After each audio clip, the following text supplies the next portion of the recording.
اب پہلی بات تو یہ سوچئے، کیا انسان ہر وقت نماز پڑھتا ہے، ہمیشہ روزہ رکھتا ہے؟ جب اللہ کہہ رہا میں نے تو پیدا ہی کیا میری عبادت کے لیے، کوئی اور کام اگر وہ کر رہا ہے تو وہ میرے مقصد تخلیق کے خلاف کر رہا ہے۔ وَمَا خَلَقْتُ الْجِنَّ وَالْإِنسَ إِلَّا لِيَعْبُدُونِ، میں نے تو جنوں اور انسانوں کو صرف اس لیے پیدا کیا کہ میری عبادت کریں۔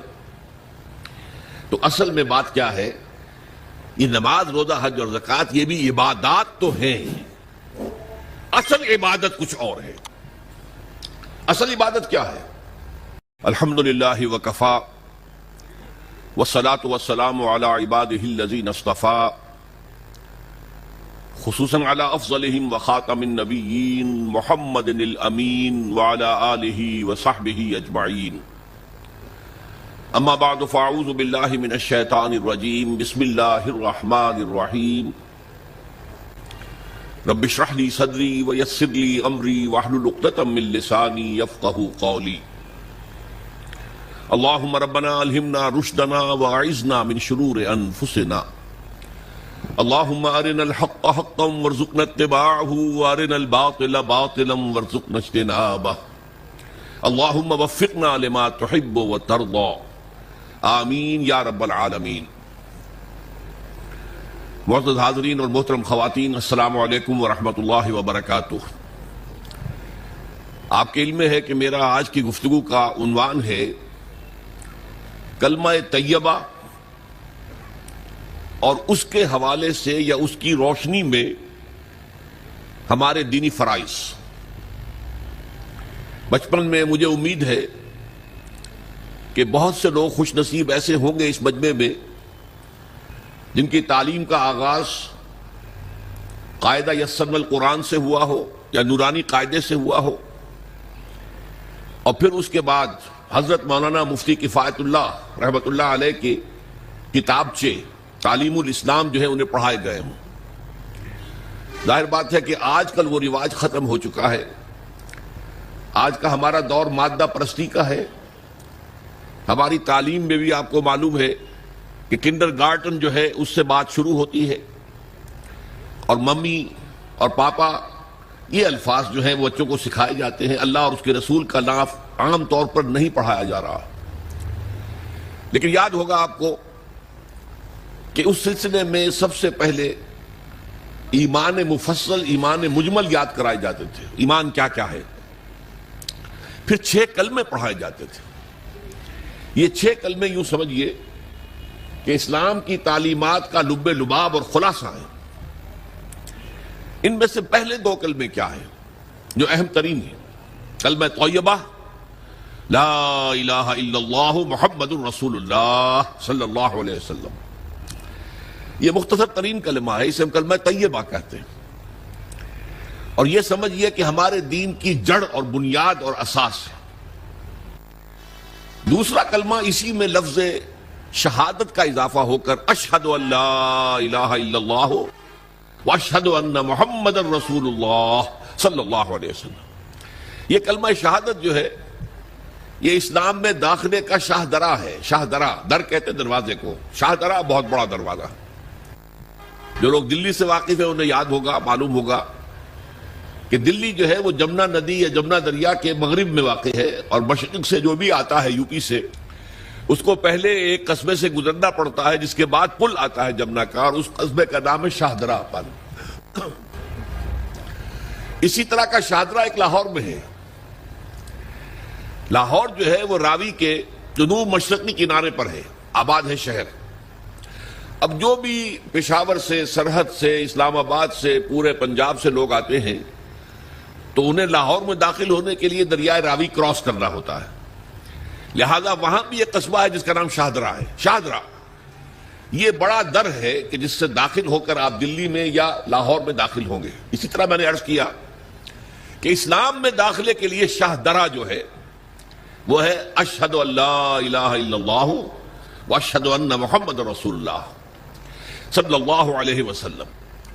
آج میں انہی 2 کے حوالے سے آپ کے سامنے کچھ باتیں رکھ رہا ہوں، باتیں بالکل بنیادی ہیں، اور میں سمجھتا ہوں کہ آپ کے ذہنوں کے اندر موجود ہیں، صرف یہ ہے کہ آپ نے شاید زیادہ کبھی شعوری طور پر توجہ نہ دی ہو۔ اور ان کے بارے میں کہیں گہرا غور و فکر نہ کیا ہو. دیکھیے پہلا جز کیا ہے؟ لا الہ الا اللہ، کلمہ توحید ہے. یہ اللہ کے سوا کوئی معبود نہیں. اب اس کا تقاضا کیا ہے؟ اور دوسرا جز ہے محمد الرسول اللہ صلی اللہ علیہ وسلم. اس کا تقاضا کیا ہے؟ اللہ کے سوا کوئی معبود نہیں، معبود برحق صرف اللہ ہے. اس کا کیا مطلب ہے؟ عبادت صرف اس کی ہوگی، کوئی معبود نہیں اللہ کے سوا، عبادت اسی کی ہوگی. اس عبادت کا مفہوم کیا ہے؟ قرآن مجید میں بہت سے انبیاء کی اور رسولوں کی دعوت بیان ہوئی اور نام بنام کہا گیا. ان کی دعوت کیا تھی؟ ان اعبدوا اللہ ما لکم من الہ غیرہ، اللہ کی عبادت کرو، تمہارا کوئی الہ اس کے سوا نہیں. اس کے ساتھ ہی بعض صورتوں میں ایک لفظ کا اضافہ ہوتا ہے. سورہ شعراء میں ان اعبدوا اللہ واطیعون، عبادت اللہ کی کرو، میری اطاعت کرو. تو اللہ کی عبادت کیا ہے جس کے لیے سورہ زاریات میں فرمایا وما خلقت الجن والانس الا لیعبدون، میں نے نہیں پیدا کیا ہے جنوں اور انسانوں کو مگر صرف اس لیے کہ میری عبادت کریں. تو معلوم ہوا کہ لا الہ الا اللہ کا تقاضا کیا ہے؟ ہمہ تن ہمہ وقت اللہ کی عبادت. یہ عبادت کیا ہے؟ بدقسمتی سے مسلمانوں پر جو زوال آنا شروع ہوا خلافت راشدہ کے بعد سے، ایک زوال اسلام کا شروع ہو گیا، اگرچہ مسلمانوں کا تو عروج جاری رہا. دور بنو امیہ میں، دور بنو عباس میں دنیاوی اعتبار سے سطوت، شان اور شوکت بڑھتی چلی گئی، لیکن اسلام جو ہے اس کے اندر زوال شروع ہو گیا. سب سے پہلا زوال کیا آیا؟ وہ خلافت کہ جو مسلمانوں کو اپنے میں سے کسی بہترین شخص کا انتخاب کر کے جس کا تعین ہونا چاہیے تھا، وہ خلافت موروثی عہدہ بن گئی، خاندانی بات بن گئی، قبائلی بات بن گئی. یہ ہمارے زوال کا پہلا منظر تھا. بہرحال اس کے بعد رفتہ رفتہ ہمارے تصورات بھی کچھ محدود ہوتے چلے گئے. ہوتے ہوتے بات یہاں تک پہنچی کہ عبادت کا مطلب ہے نماز، روزہ، حج اور زکوٰۃ. اب پہلی بات تو یہ سوچئے، کیا انسان ہر وقت نماز پڑھتا ہے، ہمیشہ روزہ رکھتا ہے؟ جب اللہ کہہ رہا میں نے تو پیدا ہی کیا میری عبادت کے لیے، کوئی اور کام اگر وہ کر رہا ہے تو وہ میرے مقصد تخلیق کے خلاف کر رہا ہے. وما خلقت الجن والانس الا لیعبدون، میں نے تو جنوں اور انسانوں کو صرف اس لیے پیدا کیا کہ میری عبادت کریں. تو اصل میں بات کیا ہے؟ یہ نماز، روزہ، حج اور زکوٰۃ یہ بھی عبادات تو ہیں، اصل عبادت کچھ اور ہے. اصل عبادت کیا ہے؟ عبد کہتے ہیں غلام کو. غلام پچھلے زمانے کا تصور کیجئے، یہ ایسا نہیں تھا جیسے آپ کسی کو ملازم رکھ لیں. آج امپلائر امپلائی ریلیشن شپ یہ اور ہے. آپ نے کسی کو ملازم رکھا ہے، فرض کیجئے دہاڑی پر رکھا ہے، وہ 8 گھنٹے کام کرے گا پھر چھٹی کرے گا. اس کے بعد وہ آپ کا کوئی تابع نہیں ہے، آپ کا غلام نہیں ہے، بلکہ آپ کا بھی ایک ہی ووٹ ہوگا. جب الیکشن ہوگا اس کا بھی ایک ہی ووٹ ہوگا. تو اصل میں غلام جو ہوتا تھا وہ ہمہ وقت، ہمہ تن، ہمہ جہت، ہمہ وجوہ بندگی کرتا تھا، اطاعت کرتا تھا. ملازم کہہ سکتا تھا کہ میرے تو اوقات ختم ہو گئے. آپ نے کسی کو رکھا خانسامہ کی حیثیت سے، اور فرض کیجئے ابھی فلش سسٹم نہیں آیا تھا تو بیت الخلاء جو ہے آپ جس طرح کے ہوتے تھے سب کو یاد ہے. کسی دن بھنگن نہیں آئی، آپ کہیں اس سے خانسامہ سے کہ ذرا جاؤ بیت الخلاء صاف کراؤ، وہ صاف کہے گا صاحب میں تو خانسامہ ہوں، میں آپ کو کھانا پکا کر دینے کا پابند ہوں، میں یہ آپ کا بیت الخلاء صاف کرنے کا تو پابند نہیں ہوں. کہے گا کہ نہیں کہے گا؟ لیکن غلام نہیں کہہ سکتا. غلام تو ملکیت ہے، وہ 24 گھنٹے کا مطیع ہے، جو کام کہا جائے کرنے پر مجبور ہے، انکار نہیں کر سکتا. اور آپ کو معلوم ہو ایک اور بات ہونی چاہیے کہ غلام تو خود مملوک ہوتا ہے، اس کی ملکیت کوئی نہیں ہوتی. آقا نے کوئی اگر کوٹھڑی دے دی ہے کہ تم رات کو اس میں سو جایا کرو تو کیا وہ اس کوٹھڑی کا مالک ہو گیا؟ آقا نے کوئی چارپائی دے دی ہے اس پر سویا کرو تو کیا چارپائی کا مالک ہو گیا؟ نہیں، قطعاً نہیں، خود مملوک ہے. اور پچھلے زمانے میں غلاموں کا معاملہ کیا تھا؟ آقا جب چاہے ذبح کر دے، قتل کر دے، کوئی مقدمہ نہیں بنے گا، نہ 302 کا نہ 304 کا. کیوں؟ جیسے آپ کی بکری آپ کی ملکیت تھی، آپ نے ذبح کیا، گوشت کھا لیا، کوئی پوچھ سکتا آپ سے؟ میری بکری تھی بھائی، میں نے ذبح کیا. Who are you to ask me؟ اسی طرح غلام میری ملکیت ہے، میں نے قتل کر دیا، میں نے اپنا نقصان کیا ہے نا. میں اس غلام کو فروخت کرتا تو کچھ پیسے مل جاتے مجھے، لیکن اختیار میرا ہے، میں نے اسے قتل کر دیا. اس معنی میں اللہ کا غلام بن جانا، اللہ کا بندہ بن جانا. یہ بندہ جو ہے یہ فارسی کا لفظ ہے، عبد عربی کا لفظ ہے. عبد سے عبادت بنا، بندے سے بندگی بنا. چنانچہ شیخ سعدی کا شعر ہے مشہور، جو مسجدوں میں پہلے لکھا جایا کرتا تھا. آج کل تو ہمارا نئی قسم کی مسجدوں کے ڈیزائن بنتے ہیں نا. پچھلے زمانے میں کیا ہوتا تھا؟ اس در کے اوپر چوکٹا بنا ہوا ہے، روز محشر کے جانگ اداس بود، اولی پرسش نماز بود.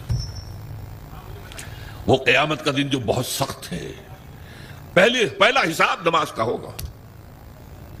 اور یہ شعر میں لکھا ہوتا تھا، زندگی آمد برائے بندگی، زندگی بے بندگی شرمندگی. یہ زندگی ہمیں ملی ہی بندگی کے لیے ہے. وما خلقت الجن والانس الا لیعبدون. تو اگر ہم بندگی نہیں کرتے اللہ کی تو شرمندگی ہی شرمندگی ہے. گویا کہ ہم اپنے مقصد تخلیق کو تو پورا نہیں کر رہے. آپ نے قلم بنایا تھا لکھنے کے لیے، لکھتا نہیں ہے تو اٹھا کے پھینک دیں گے، آپ اس کو کوڑے میں ڈالیں گے.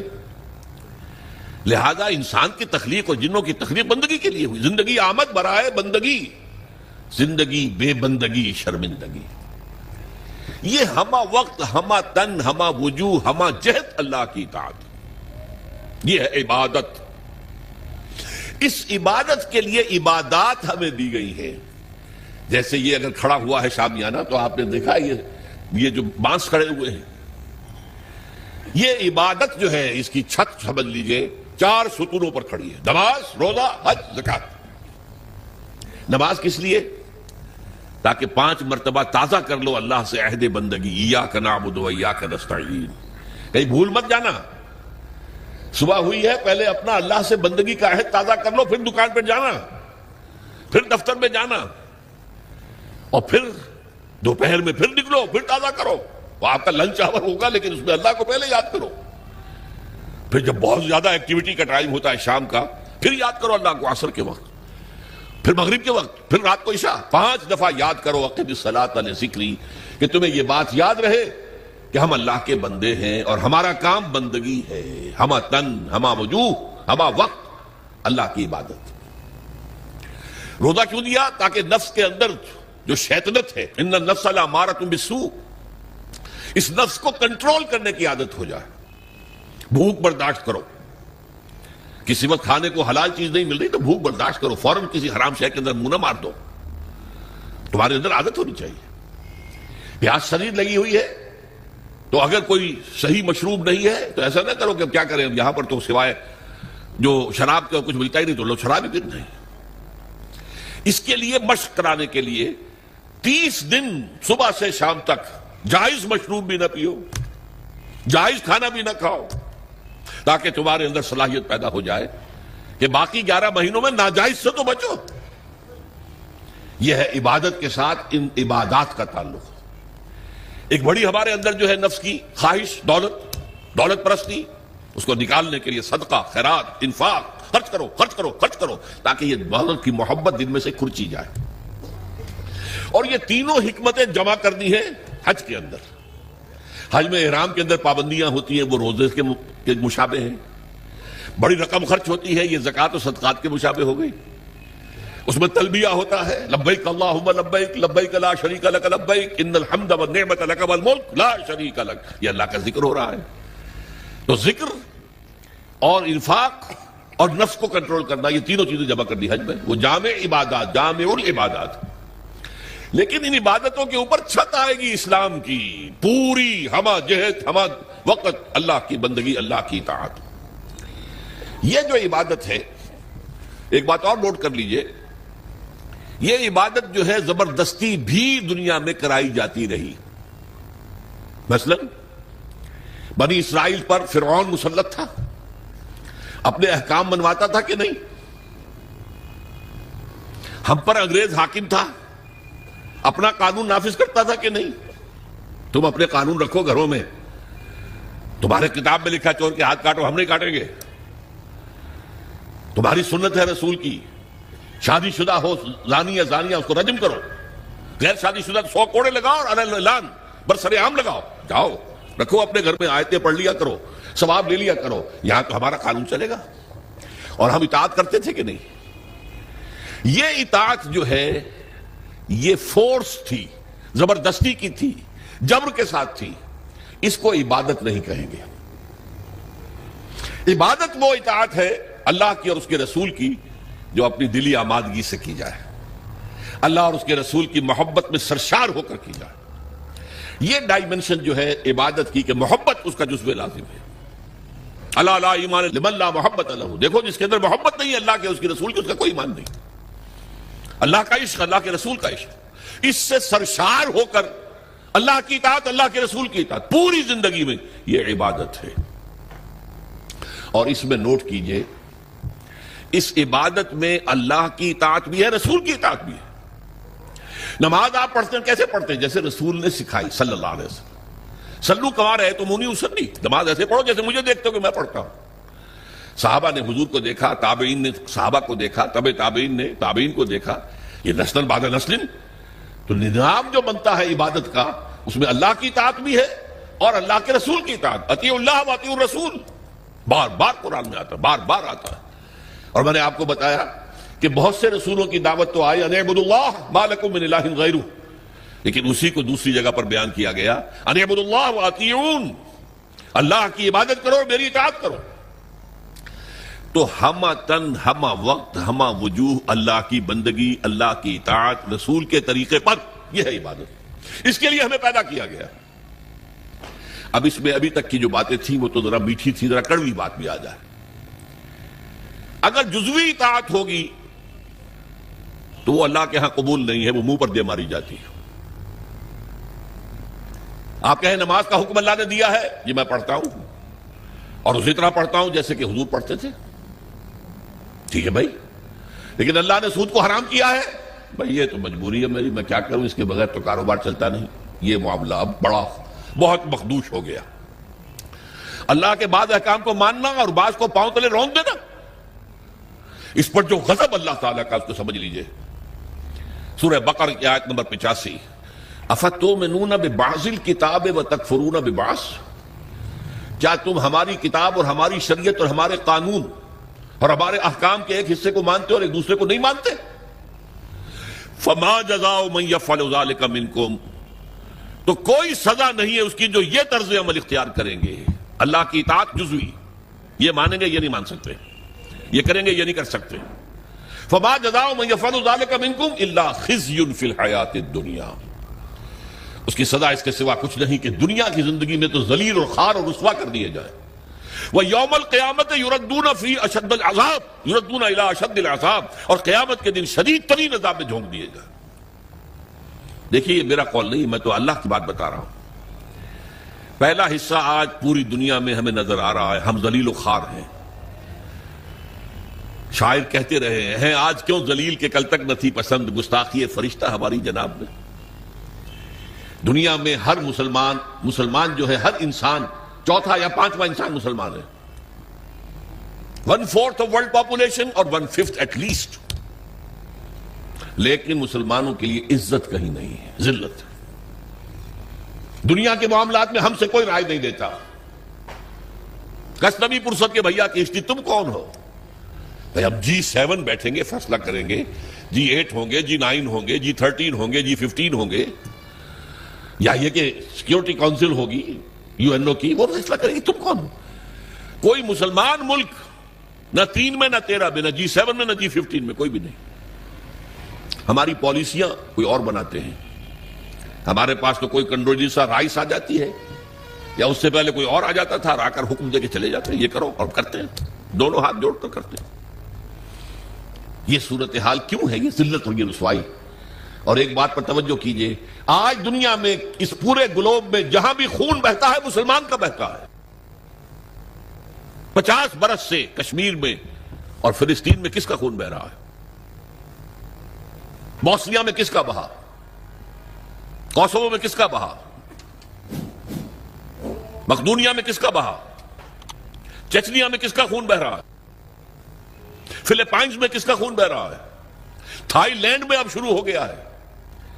ایک صوبے میں مسلمان اکثریت میں ہیں، وہ چاہتے ہیں کہ ہمیں علیحدہ ملک دیا جائے، ان کے اوپر گولیاں برس رہی ہیں، مارا جا رہا ہے ان کو۔ اس سے پہلے صومالیہ میں کس کا خون بہا تھا؟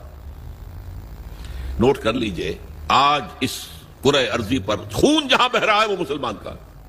افغانستان میں لاکھوں مار دیے، اور آپ کو معلوم ہے کہ عراق کے اندر کتنے لاکھ مار دیے گئے، کچھ اندازہ ہی نہیں، اور ابھی تک معاملہ چل رہا ہے۔ یہ ذلت و رسوائی کیوں ہے کہ ہم اپنی پوری زندگی میں اللہ کی بندگی نہیں کر رہے، لہذا اللہ نے کہا ذلت رسوائی، ضربت علیہم الذلۃ والمسکنہ۔ اب ذلت اس دنیا میں، تذلل اور ذلت، یہ تمہارا مقدر ہے، یہ سزا ہے اللہ کی۔ بش کا باپ کچھ نہیں کر سکتا، شیرون کا باپ کچھ نہیں کر سکتا جب تک کہ اذن رب نہ ہو، پتہ نہیں ہل سکتا جب تک کہ اذن رب نہ ہو۔ کیوں ہو رہا ہے یہ اللہ کی سزا ہے۔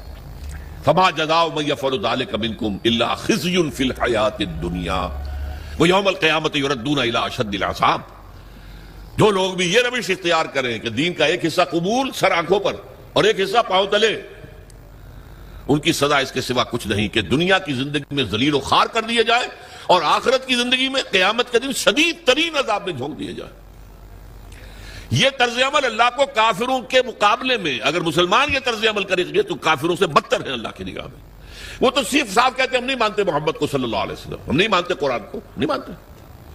آپ کہتے ہیں ہم مانتے ہیں اور پھر اللہ کے احکام پر عمل نہیں کرتے۔ یہ چیز وہ ہے جو اللہ تعالیٰ کو کفر کے مقابلے میں زیادہ ناپسندیدہ ہے۔ یہی وجہ ہے قرآن میں کہا گیا منافقت جسے ہم کہتے ہیں، ان المنافقین فی الدرک الاسفل من النار، منافقین جو ہیں جہنم کے سب سے نچلے طبقے میں ہوں گے، کافروں سے بدتر ہوں گے، کافروں کے نیچے ہوں گے۔ کیوں کہتے وہ ہیں کہ ہم ایمان رکھتے ہیں اللہ پر، ہم ایمان رکھتے ہیں اللہ کے رسول پر، ہمیں عشق ہے اللہ کے رسول سے، دیکھو ہم نعتیں پڑھتے ہیں، دیکھو ہم حج کے لیے جاتے ہیں، دیکھو ہم عمرے کرتے ہیں، دیکھو رمضان میں کتنی چہل پہل ہمارے یہاں ہو جاتی ہے افطاری کے وقت، دیکھو مسجدیں بھری ہوتی ہے تراویح میں، لیکن بھائی وہ اسلام کا قانون کہیں نافذ ہے؟ کہیں اسلامی احکام کی تنفیذ ہے؟ تمہاری یہ ادھوری اور جزوی عبادت اللہ کو قبول نہیں ہے۔ اللہ جو ہے بہت غیور ہے، جسے آپ کہتے ہیں نا پیکج ڈیل۔ پیکج ڈیل کیا ہوتا ہے؟ ٹیک اٹ اور لیو اٹ، ہمیں تمہاری کوئی ضرورت نہیں ہے، اللہ تو غنی ہے عن العالمین، ہمارا دین لینا ہے پورا لو ورنہ دفع ہو جاؤ۔ یا ایھا الذین آمنوا ادخلوا فی السلم کافہ، اہل ایمان اسلام میں داخل ہو پورے کے پورے سموچے۔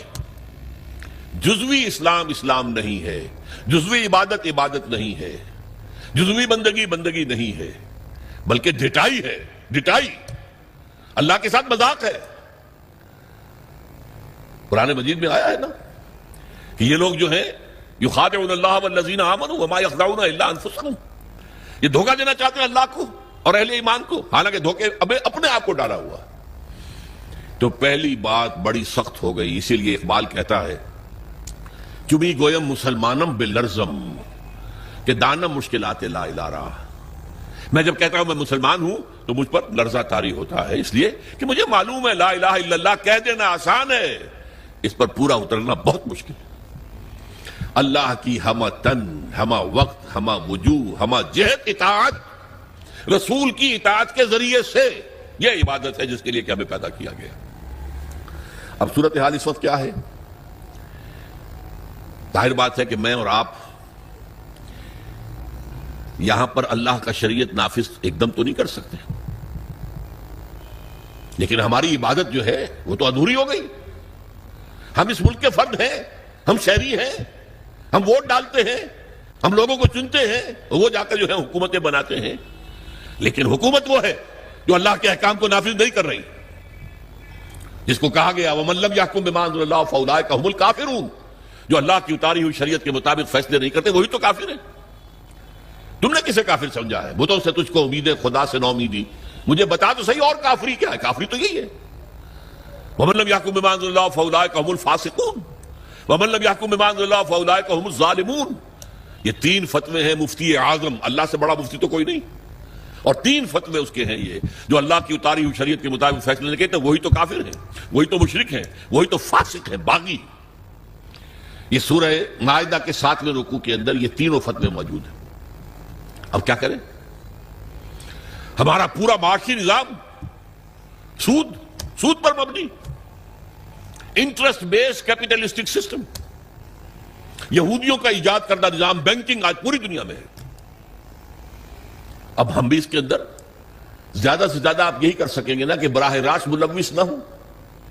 نہ آپ بینک سے قرضہ لیں سود پر، نہ بینک میں رقم رکھیں اور سود لینے کے لیے. یہ تو کر سکتے ہیں آپ. یہ بھی آپ نہیں کرتے تو آپ مجرم ہیں.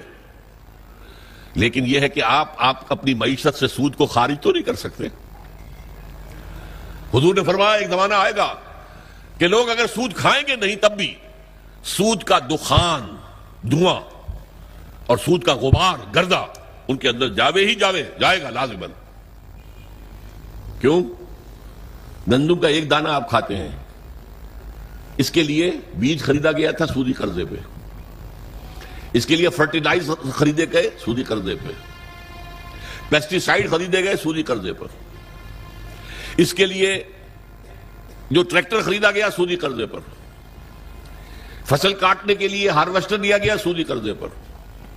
تو ایک ایک دانے میں سود ہے. کیا کریں گے آپ؟ کھائیں گے، آپ کے اندر جائے گا. اور حضور نے دو الفاظ ایسے استعمال کیے، دخان یا غبار. کبھی کبھی آپ کو معلوم ہے کہ فضا میں ایک گردہ سا چھا جاتا ہے پوری فضا میں. اب آپ کیا کریں گے؟ سانس لینا بند کر دیں گے؟ سانس لیں گے تو مریں گے، بند کر دیں گے تو مریں گے. لہذا وہ گردہ آپ کے اندر، آپ کے پھیپھڑوں میں جائے گا لامحال. آپ کو اختیار تو کوئی نہیں. اور دھواں، کہیں آپ کے گھر کے اندر آگ لگ گئی ہے، کسی ہوٹل میں آپ ہیں وہاں آگ لگ گئی ہے، دھواں کیا کریں گے آپ؟ سانس لینا بند کر دیں گے؟ سانس تو لیں گے جینے کے لیے، دھواں اندر جائے گا کہ نہیں؟ تو براہ راست کوئی شخص سود کھائے نہ کھائے، اس کا غبار یا اس کا دخان، اس کا دھواں لازماً اس کے اندر جائے گا. تو اب کیا کریں؟ جب تک پورے دین کو قائم نہ کیا جائے اس وقت تک ہماری بندگی جزوی بندگی ہے، ہماری عبادت جزوی عبادت ہے. اس گناہ کا کیا کفارہ ہے؟ دیکھیے پچھلے زمانے میں، آج کل تو کنویں ہیں نہیں، کنویں میں کوئی بلی گر گئی، کوئی کتا گر گیا، اب اس کی لاش نکالتے تھے اور ساتھ ہی کتنے ڈول پانی نکالیں گے تو اب یہ پاک ہوگا. تھا کہ نہیں؟ میرے اندر اگر گناہ جا رہا ہے، دھواں جا رہا ہے سود کا، میں سانس لے رہا ہوں اس فضا میں جس میں اللہ کا دین قائم نہیں ہے، تو میرے اندر گناہ جا رہا ہے، گناہ جا رہا ہے، گناہ جا رہا ہے. اس کا کفارہ کیا ہوگا؟ اس کو صفائی کیسے کریں گے؟ تن من دھن لگا دو اللہ کے دین کو قائم کرنے کے لیے. ابھی یہ عزیزم نوید صاحب جو کہہ رہے تھے بار بار اقامت دین، اقامت دین، کیا مطلب ہے اقامت دین کا؟ دین کو قائم کرنا، پورا دین. جیسے آپ کہتے ہیں ایک ہے نماز پڑھنا، ایک ہے نماز قائم کرنا. زمین و آسمان کا فرق ہے نا. اقیم الصلاۃ، اقیم الصلاۃ، اقیم الصلاۃ. یہ قیام جو ہے نماز کا نظام کا، اس کے لیے مسجدیں تعمیر ہوتی ہیں، اس کے لیے امام اور خطیب رکھے جاتے ہیں، وہاں پر بر وقت جماعت ہوتی ہے، ایک امام کے پیچھے کھڑے ہو کر ہم نمازیں پڑھتے ہیں. یہ نماز کا نظام ہے. اسی طریقے سے دین کا نظام، اقیم الدین، دین کو قائم کرو. اور اسی کو کہا وَيَكُونَ الدِّينُ كُلُّهُ لِلَّهِ، دین پورا کا پورا اللہ کا ہو جائے. فوجداری قوانین بھی اسی کے ہوں، دیوانی قوانین بھی اسی کے ہوں، وراثت کا قانون بھی اسی کا ہو، سود کو جڑ سے نکال کے پھینکا جائے، بیع و شرع کی جو حرام شکلیں ہیں ان کو ختم کیا جائے، جوئے کا خاتمہ کیا جائے، بے پردگی بے حیائی کا خاتمہ کیا جائے. یہ سارا کام اگر آپ کریں تو اس میں جو تن لگے گا، جو من لگے گا، جو آپ کا دھن لگے گا، جو آپ کا وقت لگے گا، یہ کفارہ ہے کہ جزوی بندگی کی وجہ سے جو گناہ ہو رہا ہے اس کا کفارہ ہو جائے گا. اگر آپ یہ نہیں کرتے تو اس کا مطلب یہ کہ آپ بھی اسی نظام کے حامی ہیں. وہ دیکھیے جو کہا تھا نا بش نے یا اس کے سیکریٹری پاول نے 11 ستمبر 2001 کو، آر یو ود اس اور اگینسٹ اس، یاد ہے؟ اور ہمارا کمانڈو صدر اور وہ پتاشے کی طرح بیٹھ گیا تھا آپ کے ساتھ. جی اللہ بھی یہ کہتا ہے تم میرے ساتھ ہو یا میرے خلاف ہو، نو گرے ایریا ان بٹوین، یا میرے ساتھ ہو میرے وفادار ہو. تو جتنے دین پر عمل کر سکتے ہو اتنے پر تو کرو نا. نمبر 1، آخر سود سے غبار سے نہیں بچ سکتے، براہ راست تو سود سے بچو. نہ سود پہ رقم رکھ کر کھاؤ اور نہ سود پر رقم لے کر اپنا کاروبار بڑھاؤ، اپنی بلڈنگیں جو ہیں اور اونچی کرو. نہیں، یہ تو کر سکتے ہو نا. پردہ تو اپنے گھر میں راج کر سکتے ہو کہ نہیں؟ اللہ کا شکر ہے ابھی پاکستان میں تو کوئی ایسا ڈکٹیٹر نہیں آیا. اگر کوئی زیادہ وقت مل گیا ہماری شامت اعمال سے اس شخص پرویز مشرف کو تو شاید وہ وقت بھی آ جائے. کہ پردے پر پابندی کر دی جائے، کوئی عورت برقع نہیں پہنے گی. ہو چکا ہے دنیا میں، بہت سے ممالک میں ہوا. مصطفیٰ کمال پاشا جو آئیڈیل ہے اس کا، اس نے یہی تو کیا تھا. پردہ ختم، انگریزی لباس پہننا لازم. عربی میں نہیں اذان دے سکتے ہو نہ نماز پڑھ سکتے، ترکی زبان میں نماز پڑھو، ترکی زبان میں اذان. یہ سارا کمال اتا ترک نے کیا تھا، اور اس نے آتے ہی کہا تھا کہ میرا آئیڈیل وہ ہے. یہ تو اللہ کو معلوم ہے کل کیا ہونا ہے. بڑے بڑے جبار اور بڑے بڑے طاقتور لوگ آئے ہیں، اور آج نسیم منسیاں ہیں. کہاں گیا وہ فیلڈ مارشل ایوب خان؟ کہاں گیا وہ یحییٰ خان؟ کہاں گیا بھٹو؟ کہاں گیا ضیاء الحق؟ تو بڑے بڑے تنتنے والے، بڑے بڑے دبدبے والے لوگ آئے ہیں، وہ سب نسیم منسیہ ہو گئے. تو میں نہیں کہہ سکتا کہ اس کے لیے ابھی کتنے دن ہیں. اللہ تعالیٰ کی طرف سے اگر مہلت اسے ملے گی تو ہماری شامت اعمال کی وجہ سے ملے گی. اس لیے کہ حضور نے فرمایا ہے، اس قدر پیاری حدیثیں یاد آ گئی، اعمالکم اموالکم، تمہارے اپنے عمل تم پر حاکم ہو جاتے ہیں. تم خود بے ایمانی کرتے ہو تو بے ایمانی تمہارے حاکم ہوں گے. تم خود سودی لین دین میں ملوث ہو تو سود کا نظام ہی تمہارے اوپر رہے گا. اعمالکم اموالکم. اور ایک اور حدیث میں آیا ہے، کما تکونون کذالک یؤمر علیکم، جیسے تم خود ہوگے ویسے تمہارے حکمران جو ہے وہ حاکم بنا دیے جائیں. اسی لیے جو نوید صاحب کہہ رہے تھے، پہلے اپنے آپ کو بدلو. ان اللہ لا یغیر ما بقوم حتی یغیروا ما بانفسہم. خدا نے آج تک اس قوم کی حالت نہیں بدلی، نہ ہو جس کو خیال آپ اپنی حالت کے بدلنے کا. اس کے لیے کیا طریقہ کار ہوگا وہ میں بعد میں عرض کروں گا. ابھی میں نے 2 نقطے بتائے. لا الہ الا اللہ کا تقاضا کیا ہے؟ اللہ کی ہمتن، ہمہ وقت، ہمہ وجوہ، ہمہ جہت اطاعت رسول کے ذریعے. اسی کا نام عبادت ہے. اسی کے لیے اللہ فرماتا ہے کہ جنوں اور انسانوں کو میں نے پیدا کیا.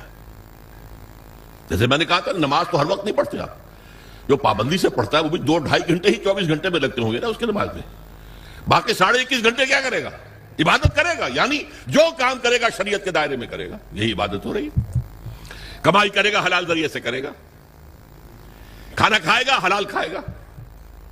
یہ پوری زندگی کے تمام کام عبادت ہیں اگر اللہ کے قانون کے مطابق کیے جائیں. یہی بغاوت ہیں اگر اللہ کے قانون کے خلاف کیے جائیں. اور دوسری بات میں نے آپ کو بتائی، یہ عبادت جزوی اللہ کو قبول نہیں ہے، بلکہ جزوی عبادت وہ تو منہ پر دے ماری جائے گی، جاؤ دفع ہو جاؤ، ٹیک اٹ اور لیو اٹ، یا ہمارا دین قبول کرو یا چھوڑ دو. اس کا جزوی معاملہ نہیں ہو سکتا. 50% مانتے ہیں یا 30% یا 33%. چلو 33% پہ پاس ہو جاتے ہیں نا بچے، ہمیں بھی 33% پہ پاس کر دو. اللہ کے ہاں یہ بات نہیں ہے. ٹیک اٹ اور لیو اٹ. اور اس کا عبادت کا حق صحیح معنی میں کب ادا ہوگا؟ جب پورا نظام اللہ تعالیٰ کے حکم کے مطابق قائم کر دیا جائے. تعزیرات ہوں، سزائیں ہوں، اللہ کی شریعت کے مطابق ہوں. دولت کی تقسیم ہو معاشرے میں، اللہ کے قانون کے مطابق ہو. اللہ کا نظام پوری زندگی کے اوپر غالب ہو جائے. اس کی جد و جہد اگر آپ کریں گے، اس کی کوشش کریں گے، اس میں تن من دھن لگائیں گے، تو یہ اس گناہ کا کفارہ ہو جائے گا جو ایک باطل نظام کے تحت رہنے سے خود بخود ہمارے اندر جا رہا ہے. گناہ جا رہا ہے، سود جا رہا ہے، ہر سانس کے ساتھ کفر جا رہا ہے ہمارے اندر. وَمَن لَّمْ يَحْكُم بِمَا أَنزَلَ اللَّهُ فَأُولَٰئِكَ هُمُ الْكَافِرُونَ.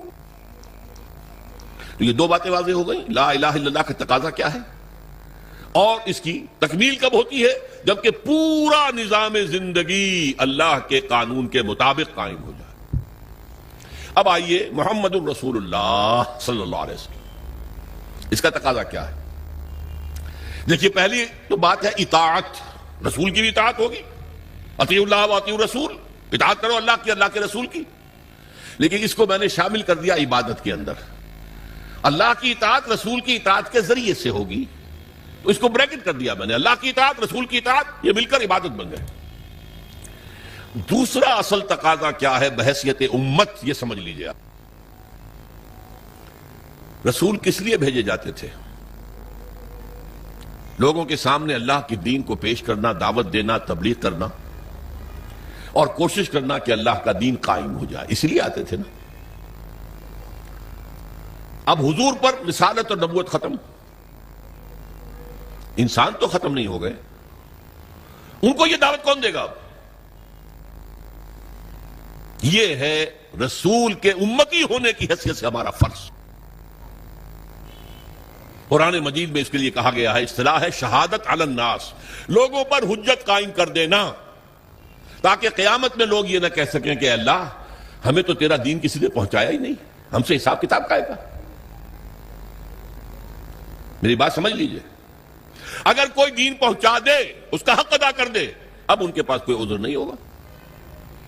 اس لیے فرمایا سورہ نساء میں رسلا مبشرین ومنذرین لئلا یکون للناس علی اللہ حجۃ بعد الرسل وکان اللہ عزیزا حکیما، ہم نے اپنے رسولوں کو بھیجا بشارت دینے والے بنا کر۔ اللہ کی عبادت کرو گے تو بشارت ہے، روح و ریحان و جنت نعیم، اللہ تعالیٰ تمہیں اپنی جنتوں میں داخل کرے گا۔ اللہ کی عبادت سے سرکشی کرو گے تو پھر جہنم ہے، فماواہ جہنم وساءت مصیرا، اس کا ٹھکانہ جہنم ہے۔ تو وہ بشیر بھی تھے، نذیر بھی تھے، لیکن حاصل کیا تھا؟ لئلا یکون للناس علی اللہ حجۃ بعد الرسل، رسولوں کے آنے کے بعد لوگوں کے پاس کوئی عذر باقی نہ رہ جائے۔ اللہ ہمیں معلوم نہیں تھا، نہیں، ہر امت کے خلاف اس کا رسول کھڑا ہو کر گواہی دے گا پہلے قیامت کے دن، جسے آپ کہتے ہیں سرکاری گواہ، پروزیکیوشن وٹنس۔ اے اللہ تیرا جس پیغام آیا تھا میرے پاس، میں نے انہیں پہنچا دیا تھا، اب اگر انہوں نے عمل نہیں کیا تو یہ ذمہ دار ہے۔ They can't plead ignorance، یہ نہیں کہہ سکتے ہمیں تو بتایا ہی نہیں گیا، میں نے بتا دیا تھا۔ یہ ہے ان کے خلاف شہادت بڑھے گی کہ اب یہ ذمہ دار ہے۔ بہت سادہ سی بات آپ کو سمجھا دوں مثال سے، آپ اپنے کسی عزیز کو کوئی پیغام بھیجتے ہیں، کل شام تک یہ کام میرا ضرور کر دینا کر دینا کر دینا کر دینا ورنہ مجھے بہت نقصان ہو جائے گا۔ کسی آپ نے ایلچی کے ہاتھوں، پیغام بر کے ہاتھوں یہ پیغام بھیجا، وہ کام نہیں ہوا، آپ کا نقصان ہو گیا۔ اب آپ غصے میں بھرے ہوئے اپنے اس عزیز کے پاس گئے، میں نے تمہیں یہ پیغام بھیجا تھا، تم نے یہ کام نہیں کیا، میرے نقصان کا ذمہ دار کون ہے؟ تم ہو۔ اگر وہ یہ کہہ دے بھائی مجھے تو آپ کا پیغام کسی نے پہنچایا ہی نہیں، اب کوئی غصہ آپ کا رہ جائے گا اس کے خلاف؟ آپ پتاشے کی طرح بیٹھ جائیں گے نا، غصہ ختم۔ اب غصہ کس پر آئے گا؟ اس پیغامبر پر آؤ، بھلے آدمی تجھے میں نے پیغامبر بنایا تھا کہ پیغام پہنچانا، تم نے نہیں پہنچایا، میرے نقصان کے ذمہ دار تم ہو۔ تو یہ پیغام رسانی کا منصب کتنا نازک ہے، کتنا نازک ہے، کتنا نازک ہے۔ اگر آپ نے پیغام پہنچا دیا، آپ فارغ ہو گئے، بری ہو گئے، وہ ذمہ دار ہیں۔ اگر آپ نے نہیں پہنچایا تو آپ مجرم ہیں، وہ نہیں ہے۔ اسی لیے کہا گیا سورہ اعراف کے شروع میں فَلَنَسْأَلَنَّ الَّذِينَ أُرْسِلَ إِلَيْهِمْ وَلَنَسْأَلَنَّ الْمُرْسَلِينَ، ہم پوچھ کر رہیں گے ان سے بھی جن کی طرف ہم نے رسولوں کو بھیجا، اور ہم پوچھ کر رہیں گے رسولوں سے بھی۔ پہلے رسولوں سے کہا جائے تم نے پہنچا دیا تھا، اب وہ کہیں گے کھڑے ہو اللہ میں نے پہنچا دیا تھا، پھر کہیں گے اچھا اب تم بات کرو، تم نے پیغام میرا پہنچ گیا تھا، کتنا عمل کیا؟ یہی وجہ ہے، دیکھیے حضور نے اپنے آخری خطبے میں اپنی تعلیمات کے اہم نکات کو دوبارہ سہبارہ اس کو نمایاں کر کے پھر ایک سوال کیا، ذرا چشم تصور سے دیکھیے، 1.25 لاکھ کا مجمع ہے، معمولی بات نہیں ہے۔ آج بھی 20-30 لاکھ ہی ہوتے ہیں نا حج میں، 1.25 لاکھ، جبکہ شاید پورے عرب کی آبادی 2.5-3 لاکھ سے زیادہ نہیں ہوگی۔ 1.25 لاکھ آدمی جمع ہے، 1,24,000۔ آپ نے خطبہ دیا، اور خطبے کی شان کیا تھی؟ ایک ایک لفظ 3 مرتبہ دہراتے تھے، لاؤڈ سپیکر تو تھا نہیں، تھوڑے فاصلے کے اوپر، جیسے مکبر ہو جاتے ہیں نماز با جماعت میں اگر لاؤڈ سپیکر نہیں ہے تو وہ مکبرین کھڑے ہیں، حضور نے ایک بات ادھر کہی، اب مکبرین نے آگے پہنچانی شروع کر دی، دوسری بات سامنے رخ کر کے کہی، دوسری مرتبہ وہی بات، اب سامنے والوں نے پہنچانا شروع کر دیا، تیسری مرتبہ بائیں طرف دیکھتے ہوئے کہی، اب بائیں والوں نے پہنچانا شروع کر دیا۔ آخر میں ایک سوال کیا، الا هل بلغت، لوگوں میں نے پہنچا دیا یا نہیں؟ پورے مجمع نے کہا بیک آواز، انا نشهد انك قد بلغت رسالتا ونصحت الامتا وبلغت رسالتا واديت الامانتا وكشفت الغمتا۔ اے نبی ہم گواہ ہیں، آپ نے حق تبلیغ ادا کر دیا، حق رسالت ادا کر دیا، ہماری خیر خواہی کا حق ادا کر دیا، اور کفر کے اور ضلالت کے پردے چاک کر دی۔ 3 دفعہ کہا الا هل بلغت، اور جواب آیا انا نشهد انك قد بلغت رسالتا واديت الامانتا ونصحت الامتا وكشفت الغمتا۔ پھر آپ نے انگلی اٹھائی آسمان کی طرف، انگشت شہادت، اور پھر لوگوں کی طرف، اللہم اشہد اللہم اشہد اللہم اشہد، اے اللہ تو بھی گواہ رہے۔ وہ بوجھ جو میرے کندھے پر آیا تھا، جس کے لیے سورہ مزمل میں کیا کہا گیا تھا؟ انا سنلقی علیک قولا ثقیلا، اے نبی بڑی بھاری بات آپ پر ڈالنے والے ہیں ہم۔ اس کفر اور شرک کے گڑھ کے اندر توحید کی دعوت دینا کوئی آسان کام تھا؟ اسلام کا پیغام پہنچانا کوئی آسان کام تھا؟ شروع میں تو کہا گیا پاگل ہو گئے، مجنون ہیں، معاذ اللہ ثم معاذ اللہ، شاعر ہیں، ساحر ہیں، مسحور ہیں، کذاب ہیں، نعوذ باللہ من ذالک، نقل کفر نباشد۔ اس کے بعد آپ کو معلوم ہے صحابہ کو مارا گیا، پیٹا گیا، سب کچھ جھیلا کہ نہیں؟ خود 3 برس حضور جو ہیں وہ محصور رہے شیب بنی ہاشم میں۔ یہ جیل ایسی تھی جس میں کھانے کو کچھ نہیں تھا، آپ کی جیلوں میں تو راشن تو ملتا ہے۔ بہرحال یہ ساری سختیاں جھیل کر حضور نے دین کو غالب کر دیا، یہ کام کیا۔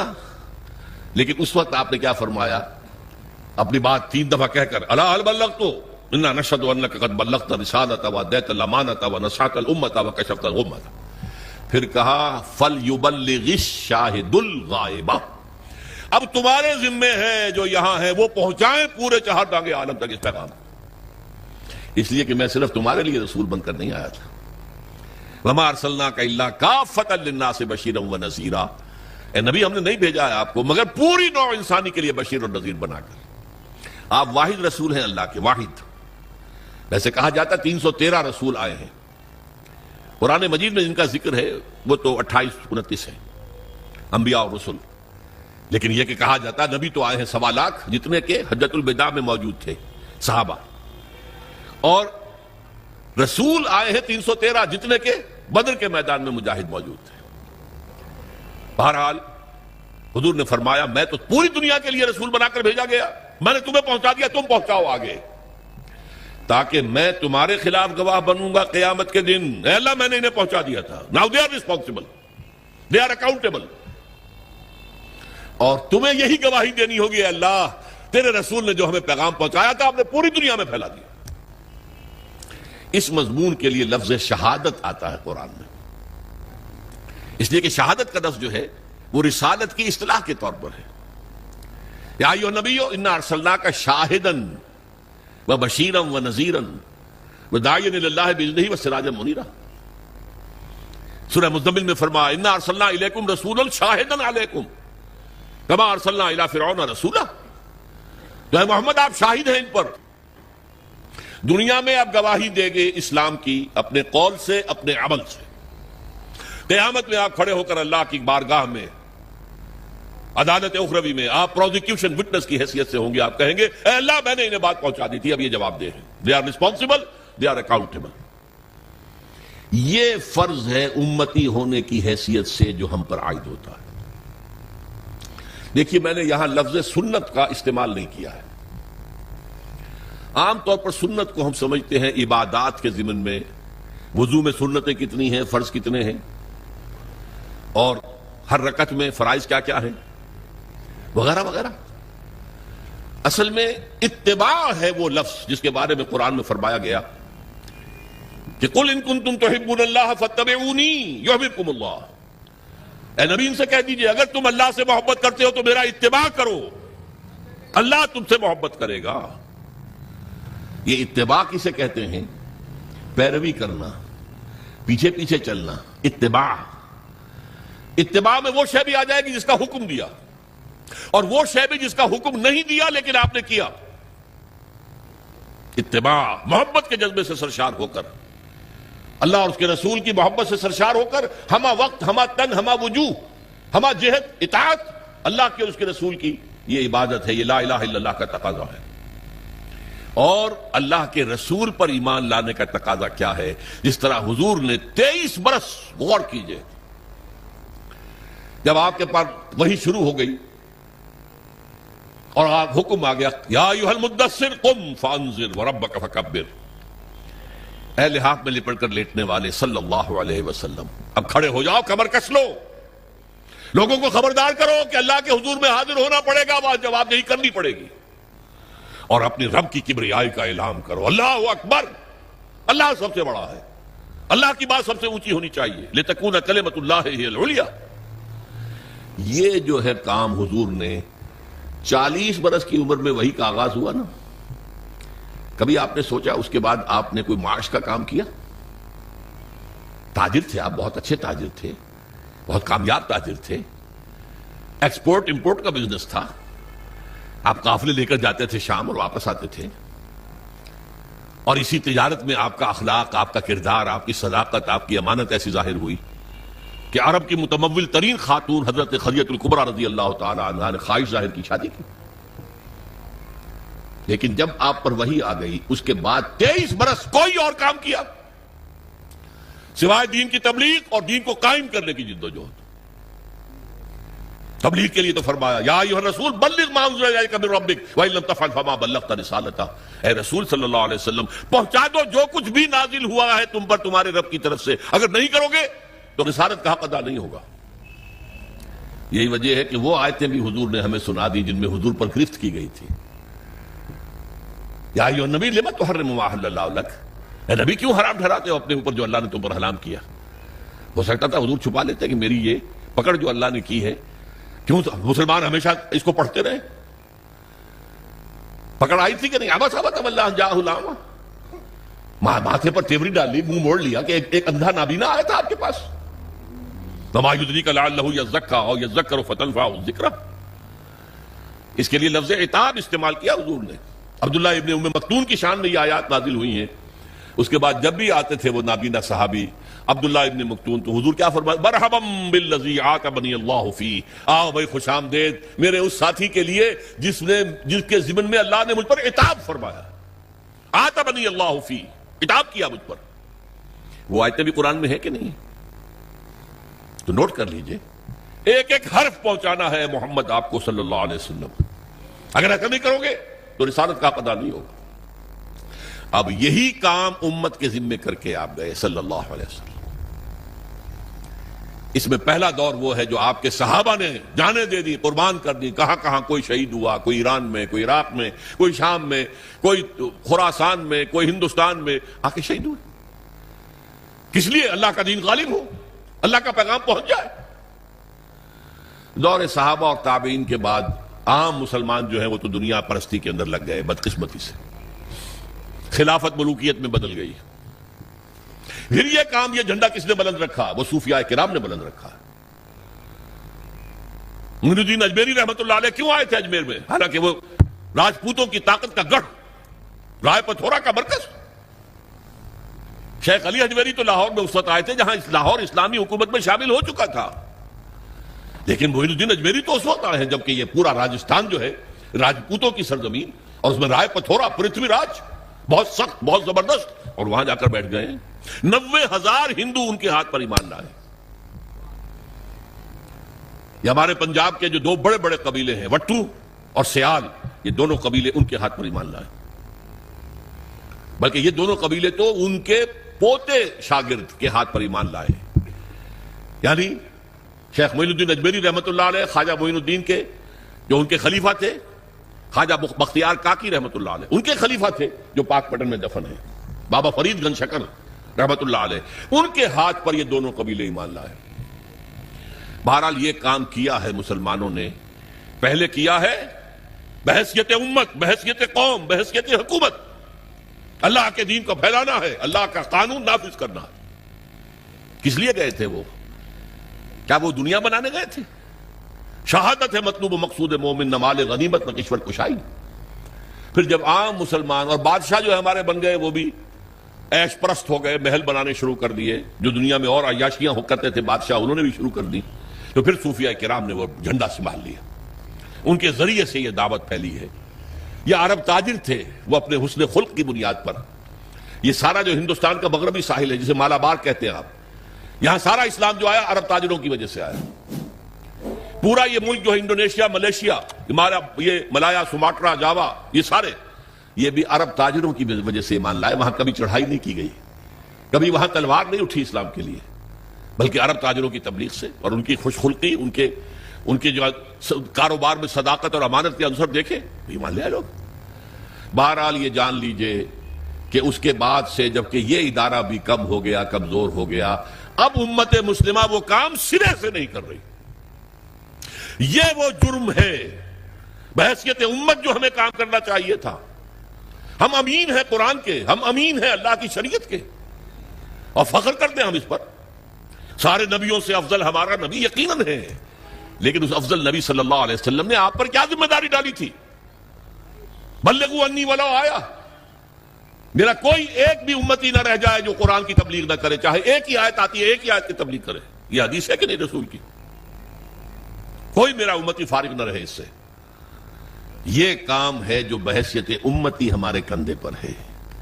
یوں سمجھیے کہ خطبہ حجۃ الوداع میں وہ بوجھ حضور کے کندھے سے اتر کر امت کے کندھے پر آ گیا۔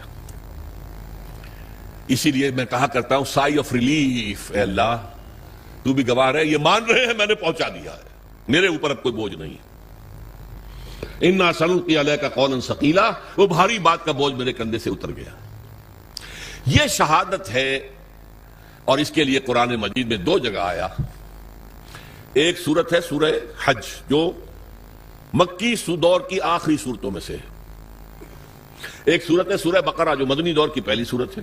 ان دونوں میں درمیان میں ہجرت ہے، ادھر سورہ حج ادھر سورہ بقرہ۔ سورہ حج میں فرمایا اے مسلمانوں جاہدوا فی اللہ حق جہادہ، جہاد کرو اللہ کی راہ میں جتنا کہ اس کی جہاد کا حق ہے۔ اور کس لیے کرو؟ لِيَكُونَ الرَّسُولُ شَهِيدًا عَلَيْكُمْ وَتَكُونُوا شُهَدَاءَ عَلَى النَّاسِ، تاکہ ہمارے رسول صلی اللہ علیہ وسلم وہ تمہارے خلاف گواہی دے قیامت میں کھڑے ہو کر کہ اللہ تیرا دین جو میرے پاس آیا تھا میں نے پہنچا دیا تھا، اور تم یہی گواہی دو کھڑے ہو کر اے اللہ تیرے نبی سے جو دین ہمیں ملا ہم نے پوری دنیا میں پھیلا دیا تھا۔ یہ مقصد ہے اس امت کی تشکیل کا۔ انسانوں کی تخلیق عبادت رب کے لیے ہے، تشکیل امت یہ اس مقصد کے لیے ہے۔ اسی لیے جب امت کی باقاعدہ تاج پوشی ہوئی ہے، یہ لفظ ذرا آپ چونکیں گے، جیسے کسی بادشاہ کے مرنے کے بعد پھر دوسرا بادشاہ آتا ہے تو اس کی تاج پوشی ہوتی ہے نا۔ 2000 سال تک یہودی بنی اسرائیل اس مقام پر فائز تھے، اللہ کی کتاب اور شریعت کے امین وہ تھے، تورات انہیں دی گئی تھی، 20 نبی ان کے ہاں آئے، 3 کتابیں انہیں دی گئیں، تورات بھی، زبور بھی، انجیل بھی۔ لیکن حضور کی بعثت کے بعد بنی اسرائیل معزول کر دیے گئے، ایک نئی امت نبوت اور رسالت محمدی کی بنیاد پر وجود میں آئی، وہ امت مسلمہ ہے جس کو ہم بدنام کرنے والے ہیں۔ بدنام کنندگانے نکو نامے چند، ہم اپنے اسلاف کو بدنام کرنے والے ہیں آج دنیا میں۔ لیکن ہمارا منصب یہ ہے، یہ جو کورونیشن ہوئی ہے کب ہوئی ہے؟ تحویل قبلہ، حضور نے 16 مہینے نماز پڑھی ہے بیت المقدس کی طرف رخ کر کے مدینے جانے کے بعد، پھر حکم آ گیا فَوَلِّ وَجْهَكَ شَطْرَ الْمَسْجِدِ الْحَرَامِ، اب قبلہ بدل دو، شمال کی بجائے جنوب کی طرف رخ کرو، خانہ کعبہ کی طرف رخ کرو۔ یہ علامت تھی کہ اس مرکز والی امت معزول، بنو اسرائیل کا مرکز وہ تھا بیت المقدس، وہ مسجد جو حضرت سلیمان نے بنائی تھی، جسے یہ لوگ ٹیمپل کہہ دیتے ہیں، ہیکل کہہ دیتے ہیں، ہمارے نزدیک تو مسجد اقصیٰ تھی وہ۔ حضرت ابراہیم نے، اسماعیل نے علیہ السلام خانہ کعبہ کی تعمیر نو کی تھی، حضرت سلیمان نے یہ جو بیت المقدس کے اندر مسجد بنائی۔ بہرحال وہ مرکز ختم، وہ امت معزول، اب خانہ کعبہ کے گرد اور نبوت اور رسالت محمدی کی اساس پر نئی امت، امت مسلمہ۔ اور اس کے لیے فرمایا وَكَذَلِكَ جَعَلْنَاكُمْ أُمَّةً وَسَطًا لِتَكُونُوا شُهَدَاءَ عَلَى النَّاسِ وَيَكُونَ الرَّسُولُ عَلَيْكُمْ شَهِيدًا، وہی بات جو وہاں کہی گئی لِيَكُونَ الرَّسُولُ شَهِيدًا عَلَيْكُمْ وَتَكُونُوا شُهَدَاءَ عَلَى النَّاسِ، رسول کا ذکر پہلے، امت کا بعد میں، اور یہاں امت کا پہلے كَذَلِكَ جَعَلْنَاكُمْ أُمَّةً وَسَطًا لِتَكُونُوا شُهَدَاءَ عَلَى النَّاسِ وَيَكُونَ الرَّسُولُ عَلَيْكُمْ شَهِيدًا۔ اس مقصد کے لیے جد و جہد، اس کے لیے محنت، اس کے لیے جان کھپانا، اس کے لیے قوت، اس کے لیے صلاحیت خرچ کرنا، مال خرچ کرنا، انفاق کرنا، یہ ہے محمد الرسول اللہ پر ایمان کا تقاضا۔ اب اس میں ایک بات اور سمجھ لیجئے، دین کا پہنچانا ایک ہے قول سے، ایک ہے اپنے عمل سے۔ آپ جو بات کہہ رہے ہیں اس پر عمل کر کے بھی تو دکھائیے نا، ورنہ دیگرہ را نصیحت خود را فضیحت، جو کہیں گے تم کہتے کچھ اور کرتے کچھ اور، کیا دعوت دے رہے ہو، میں کیا تبلیغ کر رہے ہیں؟ عمل سے گواہی، زبان سے گواہی اشہد ان لا الہ الا اللہ واشہد ان محمد رسول اللہ، زبان سے گواہی دی۔ اب تمہارے عمل سے، تمہارے وجود سے، تمہارے رویے سے، تمہارے کردار سے، تمہاری شخصیت سے ثبوت ملنا چاہیے کہ واقعی تم اللہ اور اس کے رسول کے ماننے والے ہو۔ اچھا، اس کے علاوہ انفرادی سطح پر نمونہ تو پیش کر دیا، اللہ نے دین بھیجا تھا اس کا نمونہ پیش کرو۔ آپ کہیں اللہ نے جو دین بھیجا تھا محمد کے ذریعے صلی اللہ علیہ وسلم وہ بہترین دین ہے، دنیا کہے گی ہمیں کہیں ذرا اس کا مشاہدہ تو کرا دو، کہاں ہے؟ تم 1.5 ارب مسلمان دنیا میں رہتے ہو اور کتنے بڑی علاقے جو ہیں مسلمانوں کی حکومتوں میں ملکوں کے اندر شامل ہیں، کہیں ہمیں دکھاؤ کہاں ہے وہ نظام؟ کیا کہیں گے ہم؟ نگاہیں نیچی ہو جائیں گی۔ تاریخ کا ایک واقعہ آپ کو سناتا ہوں۔ 1915 میں شیخ الہند مولانا محمود حسن دیوبندی رحمت اللہ علیہ، ان کے ساتھیوں سے اور ان کا آپس میں مشورہ ہوا کہ انگریز کی غلامی سے نجات پانے کے لیے شیخ الہند تو جائیں حجاز، وہاں ابھی مدینے میں ترک گورنر موجود تھا، خلافت ختم نہیں ہوئی تھی، وہ 1924 میں ختم ہوئی ہے، یہ میں 1915 کی بات کر رہا ہوں۔ اور مولانا عبید اللہ سندھی کو بھیجیں جو والی کابل ہے، بادشاہ افغانستان کا، مولانا خود تو جا کر ترک گورنر کے ذریعے سے دارالخلافہ جو ہے استنبول، اس سے مدد مانگیں کہ آپ ہم پر، ہندوستان پر انگریز کے خلاف حملہ کریں، ہم اندر سے بغاوت کریں گے۔ اور یہی پیغام شاہ افغانستان کے لیے، تم حملہ کرو اندر سے ہم بغاوت کریں گے تاکہ انگریز کو یہاں سے جڑوں سے اکھاڑ کر پھینک دیا جائے۔ ہوا کیا؟ حضرت شیخ الہند کو جو مکے کا حکمران تھا شریف حسین، یہ جو جارڈن کی حکومت ہے اب بھی، یہ باقاعدہ اسی کا پڑپوتا ہے، یہ ہوتا تھا شاہ حسین پڑپوتا، یہ والی مکہ تھا، یہ اس نے حضرت شیخ الہند کو گرفتار کر کے تشتری میں رکھ کر انگریز کو پیش کر دیا، یہ آپ کا باغی یہاں پر فساد مچا رہا ہے۔ انگریز نے گرفتار کر کے کہاں رکھا؟ مالٹا، میڈیٹرینین کا، بحیرہ روم کا ایک جزیرہ وہاں رکھا ہے، 4 سال سے زائد وہاں پر اسیر رہے۔ یہی حرکت ہونے والی تھی مولانا عبید اللہ سندھی کے ساتھ، وہ نوجوان تھے اور خود سکھ سے مسلمان ہوئے تھے، جاٹ تھے، انہیں پتہ لگ گیا، بروقت وہ وہاں سے بھاگ کر روس چلے گئے۔ روس میں ابھی 1917 کا انقلاب آیا تھا، ابھی نظام نہیں بنا تھا ان کا، بادشاہی نظام ختم ہو گیا، زار کا نظام ختم ہو گیا، ابھی کمیونزم کا اپنا نظام قائم نہیں ہوا۔ انہوں نے سوچا اگر میں لینن سے ملاقات کر کے، جسے آپ انگریزی میں کہتے ہیں every thing is in the melting پاٹ، ابھی تو ہر چیز جو ہے وہ گویا کہ پگھلی ہوئی ہے، اس پگھلی ہوئی شے سے جو چاہے چیز بنا لیں، آپ کسی سانچے میں ڈال دیں، تو اگر ان کو بتا دیا جائے اسلام کا نظام تمہارے نظام سے بہتر ہے تو اس کو اختیار کر لیں گے۔ لینن سے ریکویسٹ کی، انٹرویو کی، اس نے معذرت کر لی، وہ بیمار تھا، بستر مرگ پر تھا۔ اس نے کہا ٹروٹسکی سے بات کیجئے، یہ بہت سے لوگوں کو معلوم ہوگا کہ لینن کا اصل جانشین ٹروٹسکی ہونا تھا، یہ تو اسٹالن نے عین وقت پر سازش کی اور قبضہ کر لیا۔ ٹروٹسکی سے بڑی مفصل گفتگو ہوئی مولانا سندھی کی، اور وہ سنتا رہا، آخر میں اس نے ایک بات کہی، مولانا یہ نظام جو ہے جو آپ پیش کر رہے ہیں بہت عمدہ ہے، کوئی شک نہیں، بہت اعلیٰ ہے، سب سے عمدہ ہے، لیکن آپ نے کہیں اسے قائم کیا ہے؟ مولانا سندھی کہتے ہیں اس کے بعد جو میری نگاہیں زمین میں گڑ گئیں، میں اس سے دوبارہ آنکھیں چار نہیں کر سکا۔ ارے اتنی اچھی بات تمہارے پاس ہے اور تم اسے خود اپنے گھر میں نافذ نہیں کرتے، ریوڑیاں آ کر یہاں تقسیم کرنا چاہتے ہو، اپنے بچوں کو ریوڑیاں نہیں دیتے، کرو نا، قائم کرو نا، اسے دکھاؤ اس کا نمونہ۔ یہ ہے وہ دلیل جو آج پوری دنیا دے رہی ہے۔ کہاں ہے اسلام تمہارا؟ مسلمانی در کتاب اور مسلمانہ در گور، مسلمانی کتاب میں لکھی ہوئی ہے، یہ پڑھ لیجئے، قرآن میں ہے، حدیث میں ہے، فلاں میں ہے، سیرت میں ہے، خلافت راشدہ میں ہے۔ بھائی ٹھیک ہے 1400 برس پرانی بات ہوئی، آج دکھاؤ۔ یہ بات اب سمجھی آپ نے؟ لا الہ الا اللہ کا تقاضا، اللہ کی بندگی ہمہ تن، ہمہ وجوہ، ہمہ وقت، ہمہ جہت، اطاعت اللہ، اطاعت رسول۔ اور یہ کب پورا ہوگا؟ جب پورا نظام بھی اللہ کے دین کے اوپر قائم ہو جائے، تب آپ کی بندگی ہوگی پوری بندگی، ورنہ تو جزوی ہے، نمازیں ہم پڑھ رہے ہیں، روزے رکھ رہے ہیں، حج کر رہے ہیں، لیکن بھائی تم حاجی آئے ہو پاکستان سے، اتنی بڑی تعداد میں 1 لاکھ آ گئے ہو، تم نے اپنے ملک میں اسلام قائم کیا؟ قرآن مجید میں کہلوایا گیا ہے حضور سے، اہل کتاب سے آپ کہہ دیجئے اے نبی، قُلْ يَا أَهْلَ الْكِتَابِ لَسْتُمْ عَلَىٰ شَيْءٍ حَتَّىٰ تُقِیمُوا التَّوْرَاةَ وَالْإِنجِیلَ وَمَا أُنزِلَ إِلَیکُم مِّن رَبِّکُم۔ ہے اہل کتاب، ہے یہودیوں، ہے نصرانیوں، تمہاری کوئی حیثیت اللہ کی نگاہ میں نہیں ہے جب تک کہ تورات اور انجیل کو قائم نہیں کرتے. You have no face to pray to us. ہم سے دعا کرتے ہو، کس بات کی دعا کرتے ہو؟ ہمارا دین، ہماری شریعت قائم کی ہے. یہی بات ہم سے ہے. یا اہل القرآن لستم علی شیء حتی تقیموا القرآن وما انزل الیکم من ربکم. ہے قرآن والو، قرآن پہ ایمان رکھنے کے دعوے دارو، تمہاری کوئی حیثیت نہیں ہے ہم سے بات کرنے کی جب تک کہ قرآن کو، اس کے نظام کو، اس کے قوانین کو، اور قرآن کے ساتھ اور جو نازل کیا گیا وہی خفی ہے، جو حدیث نبوی ہے وہ وہی خفی ہے، اس کو جب تک قائم نہیں کرتے تمہاری کوئی حیثیت نہیں. پہلی بات یہ ہو گئی. یہ عبادت مکمل کب ہوگی؟ جب پورا نظام اللہ کے قانون پر قائم ہو جائے.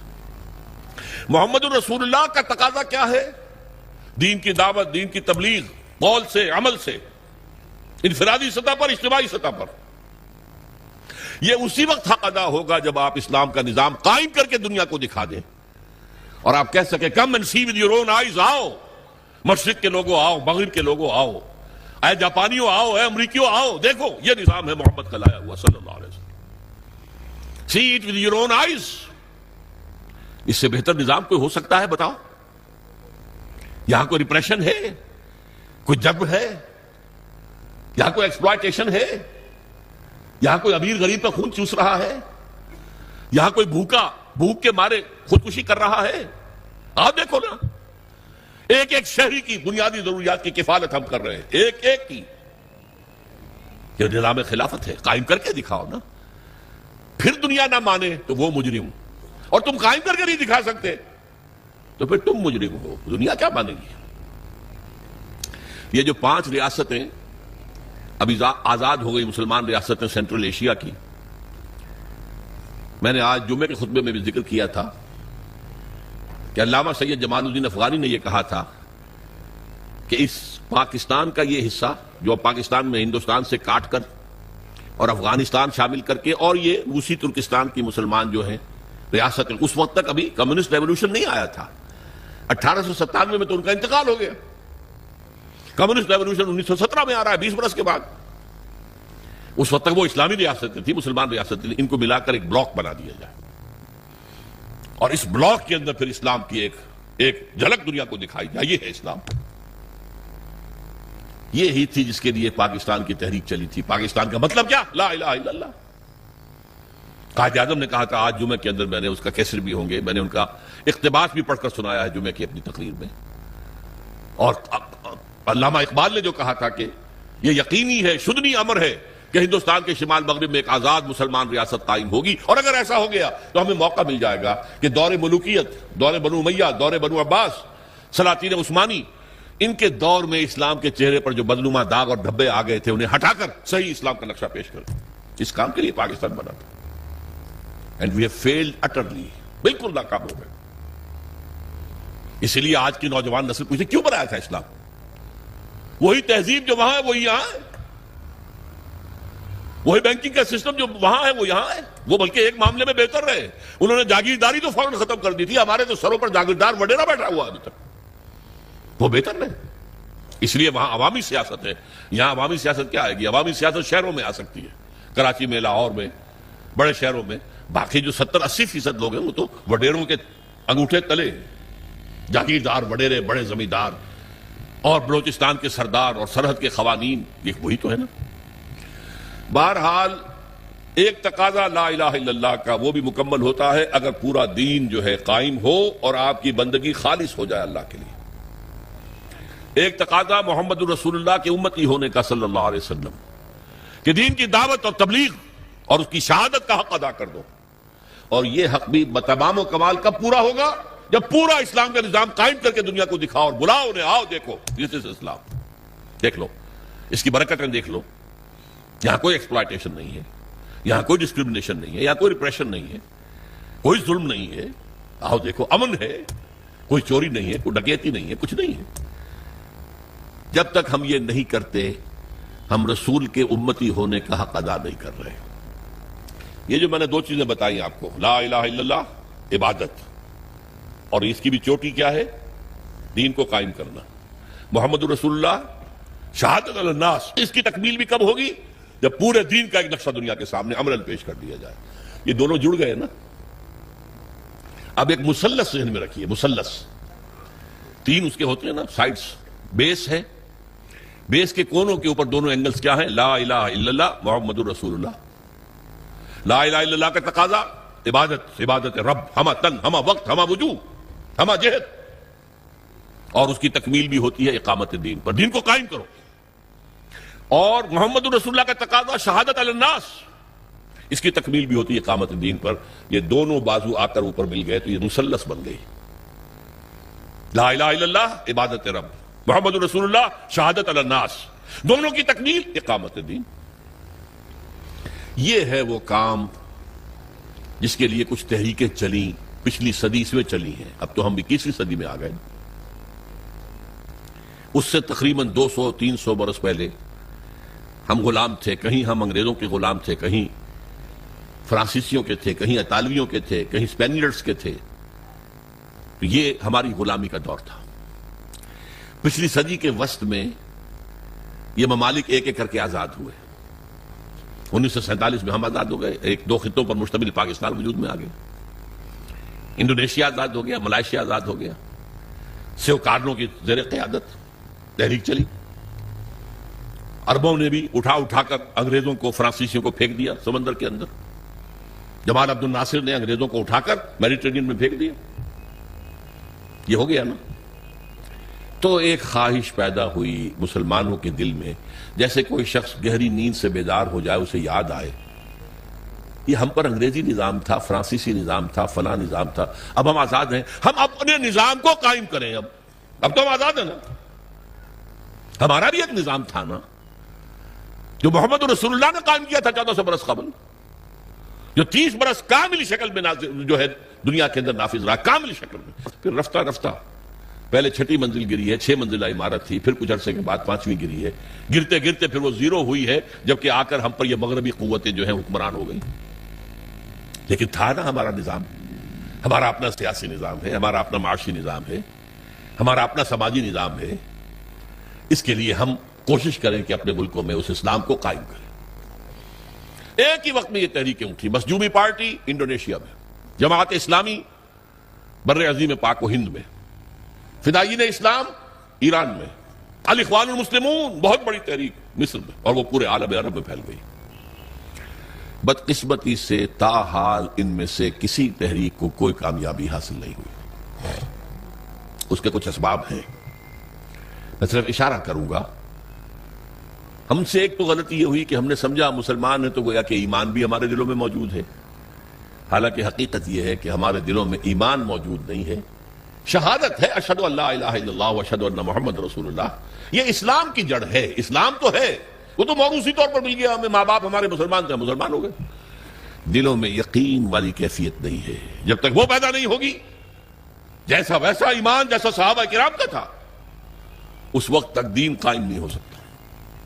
اس کے لیے جو قربانیاں دینی پڑتی ہیں وہ یقین والے ایمان کے ساتھ ہی ہو سکتی ہیں، محض یہ شہادت اور لپ سروس کے ذریعے نہیں ہو سکتی۔ اور دوسری غلطی یہ کی کہ ہم نے بھی دنیا میں کچھ نظام قائم کرنے کے جو دنیا میں مروجہ طریقے تھے وہ اختیار کر لیے، حالانکہ یہ کام تاریخ میں صرف ایک مرتبہ ہوا تھا، صرف ایک رسول کے ذریعے سے۔ حضرت ابراہیم کے ذریعے سے کوئی نظام قائم نہیں ہوا تھا، نہ حضرت موسیٰ کے ذریعے ہوا، نہ حضرت عیسیٰ کے ذریعے ہوا، یہ صرف محمد رسول اللہ کے ذریعے ہوا۔ اب ہونا ہے دوبارہ، ہوگا انہی کی سیرت پر عمل کرتے ہوئے۔ لا یصلح آخر هذه الامہ الا بما صلح به اولها، طریقہ کار وہاں سے لو۔ ہم نے طریقہ کار الیکشن پہ حصہ لے لو جی، اگر قوم ہمیں ووٹ دے دے گی ہم اسلام نافذ کر دیں گے۔ کیا انتخابات کے ذریعے سے حکومت میں کی ریاست جو مدینہ کی قائم ہو سکتی تھی؟ لیکن قریب کی بات سوچ لیجئے، کیا آیت اللہ خمینی ایران کے اندر برسر اقتدار آ سکتے تھے الیکشن کے ذریعے سے؟ ناممکن۔ یہ دو غلطیاں ہوئی ہیں جن کی وجہ سے یہ تحریکیں ناکام ہو گئی۔ بعض تحریکوں کا تو وجود ہی نہیں ہے، مظلومی پارٹی کا وجود ہی نہیں ہے، فدائین اسلام کا وجود ہی نہیں ہے، جماعت اسلامی ہے، لیکن جیسا کہ میرے عزیز آپ کو بتا رہے تھے وہ انقلابی رخ چھوڑ کر انتخابی سیاست کے دلدل میں پھنس گئی ہے موجود۔ الاخوان بھی اسی طریقے سے، وہ انقلابی راستے کو چھوڑ کر جو حسن البنا نے بتایا تھا وہ بھی الیکشن میں اور کچھ جو ہے ویلفیئر وغیرہ لوگوں کی بہبود کے کام کرنے میں لگ گئے۔ بہرحال یہ جد و جہد کرنا پہلے تو یہ سمجھیے میرا اور آپ کا فرض عین ہے. اس کے بغیر ہم بھی طاغوت کے ایجنٹ قرار پائیں گے. اگر ہم یہ جد و جہد نہیں کر رہے تو گویا کہ ہم بھی کافرانہ نظام کے وفادار ہیں, ایبیٹرز ہیں, اسے سپورٹ کر رہے ہیں, اس کے تحت پھلنے پھولنے کی کوشش کر رہے ہیں, جائیدادیں بڑھا لیں, کاروبار بڑھا لیں, 1 مل کے 2 بنا لیں, 2 کے 3 بنا لیں. یہ سب کس نظام کے تحت ہو رہا ہے؟ باطل نظام, طاغوت کا نظام. جب تک یہ جد و جہد نہیں, آپ مسلمان تو ہیں, مومن نہیں ہے, نہیں ہے, نہیں ہے. ڈنکے کی چوٹ کہہ رہا ہوں. اور یہ جد و جہد ہے بغیر کسی جماعت کے نہیں ہو سکتی.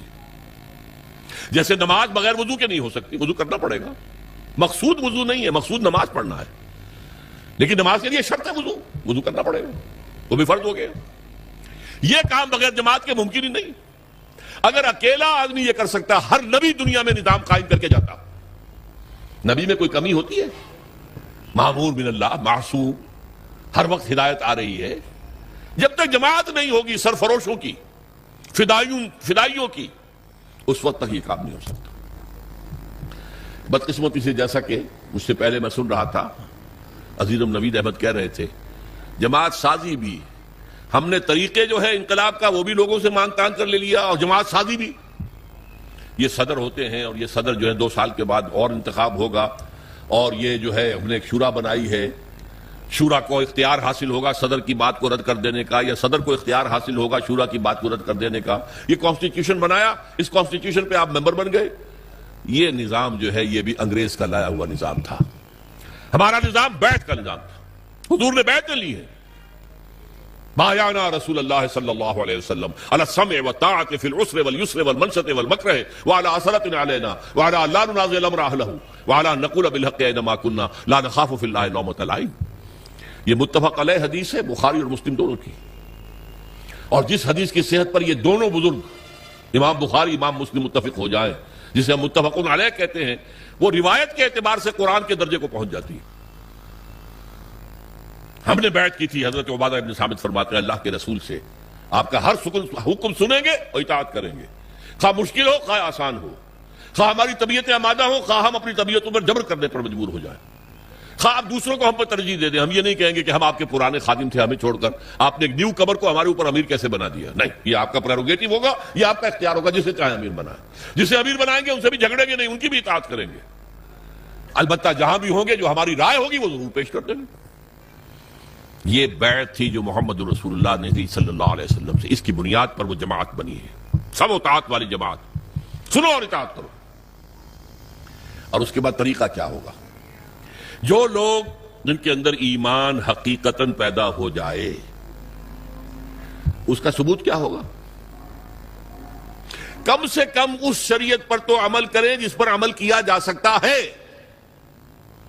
آپ چور کا ہاتھ نہیں کاٹ سکتے جب تک کہ نظام نہ بدلے, قانون نہ بنے, نہیں کاٹ سکتے.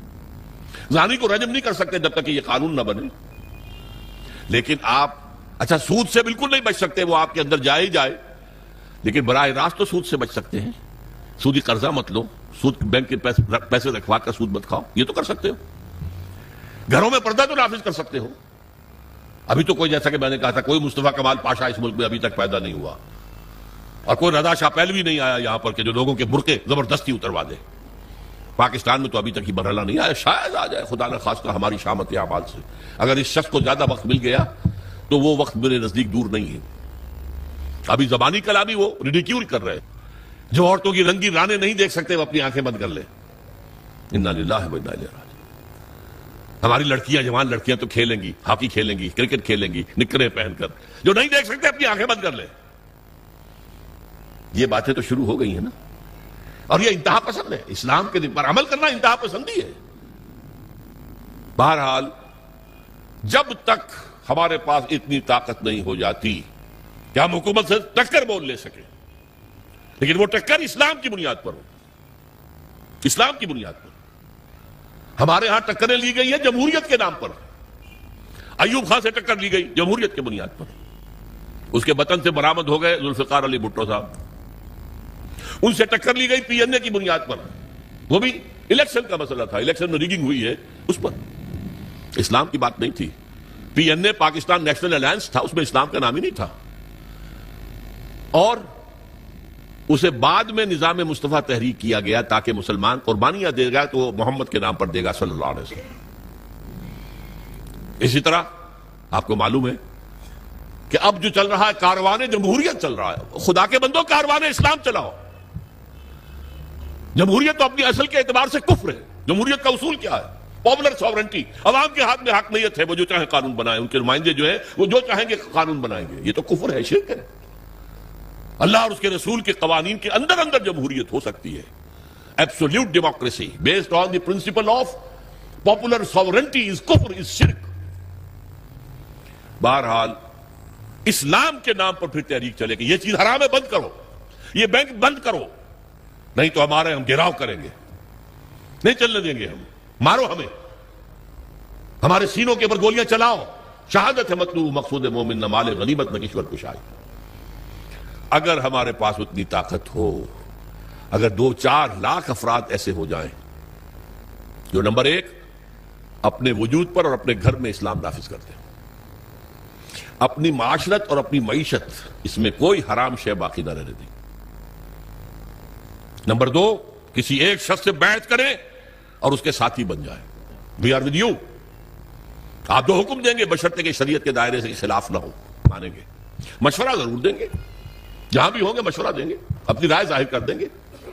لیکن یہ اس جمہوریت کے طریقے سے نہیں ہوتا جو اس پر اقبال نے پھپتی چنی تھی, جست کی تھی, کہ جمہوریت ایک طرز حکومت ہے کہ جس میں بندوں کو گنا کرتے, تولا نہیں کرتے.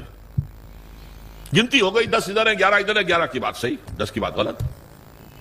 کیا پتا ان 10 کے اندر بڑے بڑے علماء, بڑے فضلاء موجود ہوں, بڑے جینیس لوگ موجود ہوں, اور وہ ہوں 11 گوار. یہ 11 ہے, فیصلہ ہوگا. کاؤنٹنگ آف ووٹس, اس کاؤنٹنگ آف ووٹ سے نہیں. جماعت بنے گی لیکن اس پر اللہ اور اس کے رسول کے احکام, جماعتی سطح پر بھی, اور ریاست بنے گی تو اللہ اور اس کے رسول کے احکام اس کے اوپر حاوی ہوں گے. اس جد و جہد کے لیے اب تنظیم اسلامی کام کر رہی ہے. اس کے لیے ہم نے ہدف کیا بنایا ہے؟ یہاں کہیں آپ لکھا دیکھ رہے ہیں, تنظیم اسلامی کا پیغام نظام خلافت کا قیام. وہ خلافت علی منہاج النبوہ جو حضور صلی اللہ علیہ وسلم کے بعد 30 برس تک کامل شکل میں رہی دنیا کے اندر, اور حضور کی پیشن گوئیاں موجود ہیں کہ دوبارہ دنیا میں آئے گی. وہ خلافت دوبارہ آئے گی, اور اب جب آئے گی گلوبل ہوگی. بڑا مقابلہ زبردست پیش آنے والا ہے. دنیا کو ہے پھر مار کے روح و بدن پیش. تہذیب نے پھر اپنے درندوں کو ابھارا. اللہ کو پامر دیے مومن پہ بھروسہ, ابلیس کو یورپ کی مشینوں کا سہارا. پامر دیے مومن, یقین والے مومن. وہ جب جد و جہد کریں گے تو نہ بش کچھ کر سکے گا, نہ شیرون کچھ کر سکے گا, نہ ای یو کچھ کر سکے گا. اللہ کی مدد ہمارے شامل حال ہوگی. ان ینصرکم اللہ فلا غالب لکم, اگر اللہ تمہاری مدد کرے گا کوئی تم پر غالب نہیں آ سکتا. وَإِن يَخْذُلْكُمْ, اگر اللہ تمہارے ساتھ چھوڑ دے فَمَنْ ذَا الَّذِي يَنصُرُكُم مِّن بَعْدِهِ, پھر کون مدد کر سکتا ہے تمہاری. لیکن اللہ کی مدد آئے گی تو اس طریقے سے اقامت دین کی جد و جہد کے ذریعے سے آئے گی, ورنہ نہیں آئے گی. لَسْتُ بَلَا شَيْءٍ حَتَّىٰ تُقِيمُوا الْقُرْآنَ وَمَا أُنزِلَ إِلَيْكُم مِّن رَّبِّكُم, تمہاری کوئی حیثیت ہی نہیں, دعائیں مانگتے ہو. سقوط ڈھاکہ کے وقت قنوت نازلہ کتنے دن تک مانگی گئی؟ فجر کے بعد ہاتھ اٹھا اٹھا کر, بعض لوگ رو رو کر. اللہ نے نہیں سنی. شکست, عظیم شکست کا کلنک کا ٹیکہ ہمارے ماتھے پر لگ گیا, آج تک دھلا نہیں ہے وہ. بلکہ بات تو آگے بڑھتی نظر آ رہی ہے. میرا موضوع نہیں ہے اس وقت. پاکستان کے وجود کو لاحق خطرات و خدشات میرا کتابچہ ہے, میں نے تقریر کی تھی. یہ تو معلوم ہوتا ہے کہ جیسے یہ ریورسل شروع ہو چکا ہے. یہ جو کچھ بلوچستان میں ہو رہا ہے یہ کوئی انڈیجنس فینومینن نہیں ہے, یہ مقامی نہیں ہے. اس کی تاریں کہیں سے ہلائی جا رہی ہیں. حکومت نے بھی کہہ دیا یہ راک ہے. اور یہ ہندوستان کے جو ہیں بھارت کے کونسلیٹس جو بنے ہوئے ہیں, جلال آباد میں بھی ہیں, قندھار میں بھی, کاہے کے لیے وہاں کیا کرنا ہے؟ قندھار میں بیٹھ کر انہوں نے بلوچستان کے اندر انریسٹ پیدا کرنی ہے, کر رہے ہیں, ہوگا. حکومت کہتی ہے 50 کروڑ کے ہتھیار آ گئے, بھائی پیسے کہاں سے آئے ان کے پاس؟ اس کا جواب بھی تو دو نا. بہرحال حالات بہت مخدوش ہیں میرے نزدیک. اب وقت بہت تنگ ہے, بہت کم ہے. لیکن یہ کہ اگر میں اور آپ لگ جائیں, کچھ پتہ نہیں, کبھی بھولی ہوئی منزل بھی یاد آتی ہے انسان کو. یاد آ جائے قوم کو یہ ملک کس لیے بنایا گیا تھا, یہ تو اللہ کے دین کا ایک نمونہ دنیا میں پیش کرنے کے لیے ہم نے حاصل کیا تھا. رو رو کے دعائیں مانگی تھیں, گڑ گڑا کر. نبی صاحب نے آپ کو بتایا, میں 14 برس کی عمر میں حصار ڈسٹرکٹ مسلم اسٹوڈنٹس ایسوسی ایشن کا جنرل سیکرٹری تھا, ضلع کا. نعرے ہم لگاتے تھے, پاکستان کا مطلب کیا, لا الہ الا اللہ. عیدین میں, جمعوں میں, جمعۃ الوداع میں رو رو کر گڑ گڑا کر دعائیں کرتے ہیں, اللہ ہمیں انگریز اور ہندو کی دوہری غلامی سے نجات دے, ہم تیرے دین کا بول بالا کریں گے. اللہ نے کہا اچھا لو ملک, فننظر کیف تعملون, پھر ہم دیکھیں گے تم کرتے کیا کیا. کہاں ہے وہ دین, کہاں ہے وہ اسلامی نظام, کہاں ہے وہ خلافت راشدہ کا نظام. تو گویا کہ مثبت اساس اس ملک کی جو ہے وہ ہم ڈھا چکے ہیں, ختم کر چکے ہیں. بہرحال اس صورتحال میں ہماری دعوت ہے, آپ اپنے فرض پہچانیے. لا الہ الا اللہ کا تقاضا کیا ہے؟ عبادت رب, ہمہ تن, ہمہ وقت, ہمہ وجوہ, ہمہ جہد, اللہ کی اطاعت, اللہ کے رسول کی اطاعت کے ذریعے. تکمیل کب ہوگی؟ جب پورا دین قائم ہو جائے گا, پھر ہماری اطاعت اور ہماری عبادت مکمل ہوگی. محمد رسول اللہ کا تقاضا کیا ہے؟ جیسے حضور نے دین کی دعوت دی اور دین کو قائم کیا, ہم بھی وہ جد و جہد کریں. اور یہ شہادت علی الناس کا بھی حق اس وقت ادا ہوگا جب وہ دنیا کے سامنے کسی ملک میں اسلام قائم کر کے دکھا سکے, آؤ دیکھو یہ اسلام ہے, یہ محمد رسول اللہ کی رحمت للعالمین کا مظہر یہ ہے, یہ نظام. لہذا یہ دونوں بازو آ کر اقامت دین پہ جڑ جاتے ہیں. اقامت دین کے لیے, جد و جہد کے لیے پہلے ایمان, یقین والا ضروری ہے. اس کا منبع اور سرچشمہ قرآن حکیم ہے. میں اپنی زندگی کے 45 سال اس میں بسر کر چکا ہوں, بلکہ 50 سال قرآن کا پڑھنا اور پڑھانا, سیکھنا اور سکھانا, تاکہ ایمان پیدا ہو دلوں کے اندر. جماعت قائم ہوئی ہے, اللہ کا فضل ہے, اللہ کا شکر ہے. میرے بہت سے ساتھی ہیں اب جو درس قرآن اسی طریقے سے دے سکتے ہیں جیسے میں دیتا ہوں اور دیتا رہا ہوں, بلکہ بعد مجھ سے بہتر درس دے سکتے ہیں. یہ دوسری بات ہے کہ ابھی وہ معروف نہیں لوگوں کے اندر, تو اگر کہیں میرے درس کا اعلان ہو تو لوگ زیادہ آ جائیں گے, ہمارے نوجوان ساتھیوں کے درس کا اعلان ہو تو اتنے لوگ نہیں آئیں گے, یہ دوسری بات ہے. لیکن وہ کام ہو رہا ہے, تنظیم بھی قائم ہو چکی ہے, بیعت کی بنیاد پر قائم ہو چکی ہے. ہم نے سنت نبوی کو زندہ کیا, الحمدللہ ثم الحمدللہ, کہ بیعت کی بنیاد پر تنظیم ہے. وہ انگریزوں کے لائے ہوئے طریقوں پر ہم نے تنظیم اور جماعت نہیں بنائی ہے. اب وہ دعوت آگے کرنا, پھیلانا, آپ اس تنظیم میں شامل ہوں. آپ کو یہاں پر میرا خیال ہے کہ یہاں جو سٹال ہے اس میں بیعت فارم بھی مل جائے گا. اس میں اگر آپ کو واقعی ارادہ کر لیں, بیعت فارم پر کر کے تنظیم میں شامل ہو جائیں گے. اگر آپ کو کوئی اشکالات ہیں تو ہمارے ساتھی ہیں, ہمارے دفاتر ہیں, وہاں پر جائیے, ان سے گفتگو کیجیے, ان سے آپ لٹریچر لیجیے, ویڈیوز لیجیے, دیکھیے, سوچیے, غور کیجیے, لیکن سیریسلی. اگر خدا نہ خواستہ ہم ناکام ہو گئے دنیا میں, تب بھی آخرت میں جو کامیاب ہوں گے, اللہ میں یہ کام کرتا رہا آخری دم تک. اللہ میں نے دنیا میں جائیداد نہیں بنائی, اللہ میں نے یہ کام کیا, میں نے تیری کتاب کو پھیلایا ہے, اور میں نے تیرے دین کو قائم کرنے کے لیے جماعت بنائی ہے, اور تیرے رسول کی سنت پر اس کا نظام بیعت کی بنیاد پر رکھا ہے. میں کم سے کم اللہ کے ہاں جا کر یہ تو کہہ سکوں گا نا, چاہے ہم قائم کر سکیں یا نہ کر سکیں, اور اگر کر دیں تو کیا کہنے, پاؤ 12 ہیں. پھر دنیا میں بھی اور آخرت میں دونوں میں کامیابی ہے.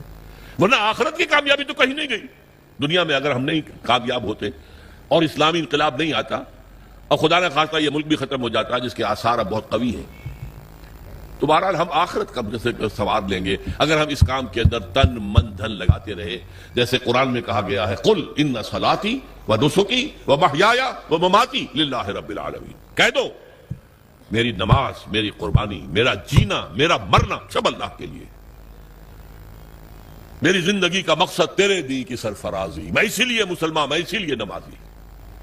نماز اسی لیے ہے, واستعینوا بالصبر والصلاۃ, مدد حاصل کرو صبر سے اور نماز سے. نماز جو ہے آپ کو قوت دے گی, اس کام کے لیے جد و جہد کرنے کی طاقت فراہم کرے گی. بہرحال یہ پیغام ہے. ہماری دینی ذمہ داریاں کلمہ طیبہ کے حوالے سے, یہ 2 ٹرائنگل کے بیس پر جو کارنرز ہیں, عبادت لا الہ الا اللہ, شہادت محمد رسول اللہ, اور دونوں کی تکمیل ہوتی ہے جا کر اقامت دین پر. اللہ تعالیٰ مجھے بھی توفیق دے کہ میں آخری سانس تک اس کام میں لگا رہا ہوں. ظاہر بات ہے کہ میری زندگی تو اب وہ جو آپ عام طور پر کہتے ہیں شام زندگی, صبح زندگی, وہ شام زندگی سے آگے گزر کر شب زندگی میں داخل ہو چکا.